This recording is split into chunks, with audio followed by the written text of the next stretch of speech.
சுமையும் சிவனும். கைலாய மலையின் அடிவாரத்தில் சின்ன கிராமம் ஒன்று இருந்தது. அந்த கிராமத்தில் மாணிக்கம் என்ற ஒருவன் வாழ்ந்தான். வாழ்க்கை அவனுக்கு எளிதல்ல. வறுமை, குடும்பப் பொறுப்பு, நோய், கடன், ஒவ்வொரு நாளும் அவன் தோளில் ஒரு பெரிய சுமை.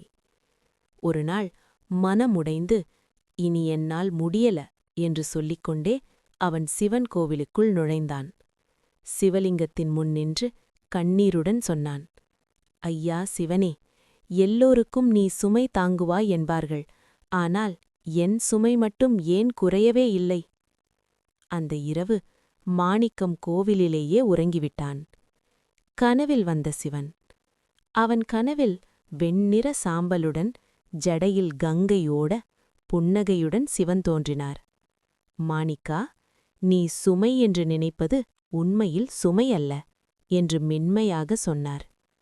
மாணிக்கம் பதற்றமாக கேட்டான், அப்படியென்றால் இதெல்லாம் என்ன ஐயா?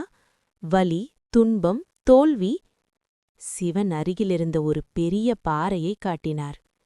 இந்தப் பாறையை தூக்கிப்பார் என்றார். மாணிக்கம் முயன்றான். அசைக்கவே முடியவில்லை.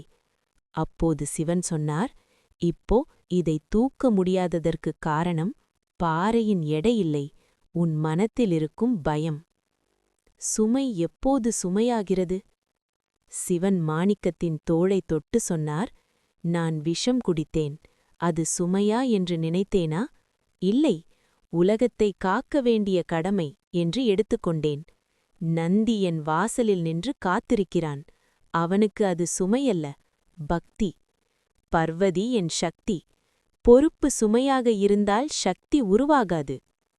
மாணிக்கம் அமைதியாக கேட்டான். மனம் மாறிய தருணம். சிவன் தொடர்ந்து சொன்னார், நீ சந்திக்கும் துன்பங்கள் உன்னை உடைக்க அல்ல, உன்னை உயர்த்த.